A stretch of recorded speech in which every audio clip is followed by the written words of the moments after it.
लोग पैसा इन्वेस्ट करने के बाद भी गरीब क्यों रह जाते हैं? आप सोच रहे होंगे मैं क्या बोल रही हूं, पर यही एक क्वेश्चन था मेरे से एक व्यूअर का, जो उन्होंने मेरे से बात करी और कहा कि मैम हम इन्वेस्ट तो करते हैं, एसआईपी भी करते हैं, बट फिर भी पैसा बढ़ता नहीं है। सो हमारी इन्वेस्टमेंट की क्या गलती है? सो ये एक टॉपिक है जो आज मैं आप सबसे डिस्कस करना चाहूंगी, क्योंकि ये इन्वेस्टमेंट की गलती नहीं है, ये आपके इन्वेस्टमेंट बिहेवियर की गलती है। So welcome to radio Dwarka पैसे की पाठशाला। सो आज हम इसी टॉपिक पे बात करेंगे कि कौन सी ऐसी 5 गलतियां हैं जो आप इन्वेस्टमेंट में करते हैं, जिस वजह से आपकी इन्वेस्टमेंट रिटर्न जितना आप एक्सपेक्ट करते हैं उतना नहीं देती। सो पहली मिस्टेक है कि आप कंसिस्टेंट नहीं हैं। जी, डिसिप्लिन एंड कंसिस्टेंसी इन्वेस्टमेंट का एक बेसिक रूल है। और क्या होता है कि हम कंसिस्टेंसी छोड़ देते हैं। हम एसआईपी जब मार्केट गिर रही होती है तो डर जाते हैं और एसआईपी को बंद कर देते हैं। जब बोनस आता है तो हम खुश होते हैं और सोचते हैं चलो अब एसआईपी शुरू कर देते हैं, और इस चक्कर में हमारा रिटर्न उस हिसाब से नहीं आता। सो ये इन्वेस्टमेंट नहीं है, पर ये आपका मूड स्विंग है। इसीलिए कहा जाता है कि वेल्थ बनाने के लिए कंसिस्टेंसी बोरिंग तो होती है बट पावरफुल होती है।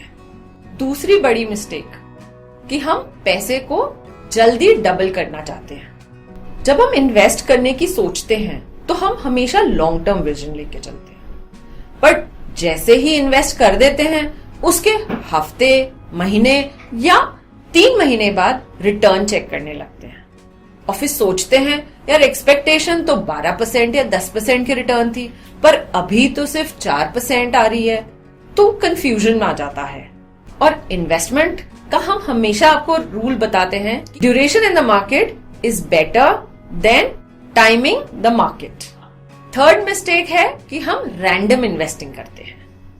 जब हम कोई गोल नहीं रखते और सिर्फ रैंडम किसी रीजन से इन्वेस्ट कर लेते हैं, या कोई कह देता है कि इसको इन्वेस्ट कर दो, तब आप एक इन्वेस्टमेंट शुरू कर देते हैं, वो ठीक नहीं है। आपको करना चाहिए इन्वेस्टमेंट फॉर अ गोल, जैसे कि बच्चों की पढ़ाई के लिए, या आपके फ्यूचर एक्सपेंसेस के लिए, या कोई रिटायरमेंट के लिए, या जो भी कोई पर्पस या गोल है उसके लिए अगर आप इन्वेस्ट करें, यानी कि आपकी इन्वेस्टमेंट का एक फोकस होना चाहिए, which means no direction, no discipline. Mistake 4, lifestyle inflation का ट्रैप। इसका मतलब होता है कि जब हमारे एक इनकम होती है, हमारे एक्सपेंसेस राउंड अबाउट रेंज में होते हैं, बट जब हमारी इनकम बढ़ती है तो हमारे एक्सपेंसेस भी उसी लेवल पे बढ़ जाते हैं, और वही प्रॉब्लम करता है क्योंकि आपकी कोई सेविंग का फोकस ही नहीं होता। और इसीलिए आपका फोकस पहले सेविंग पे होना चाहिए और फिर एक्सपेंसेस पे होना चाहिए। The last mistake, the mistake 5 is fear and panic. Investment में ऊपर नीचे तो होता रहता है, बट हम क्या करते हैं, जब मार्केट गिरता है तो फियर में आ जाते हैं और फटाफट विड्रॉ करने की सोचते हैं, और जब चढ़ रहा होता है और सबको गेन दिख रहा होता है तो हम फोमो में आ जाते हैं और हम सोचते हैं हम तो रह गए, और इसलिए हम तब भागते हैं इन्वेस्टमेंट करने के लिए।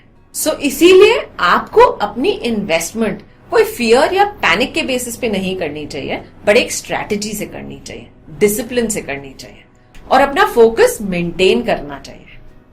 सो आई एम श्योर आपने ये 5 मिस्टेक्स सुनी होंगी और आपको रियलाइज हुआ होगा कि शायद आप भी यही इन्वेस्टमेंट बिहेवियर में गलतियां कर रहे होंगे, क्योंकि जैसे मैंने स्टार्टिंग में कहा था, इन्वेस्टमेंट की इशू नहीं है, ये आपके इन्वेस्टमेंट बिहेवियर और डिसिप्लिन की गलतियां हैं, जिस वजह से शायद आपका मनी ग्रो नहीं कर रहा।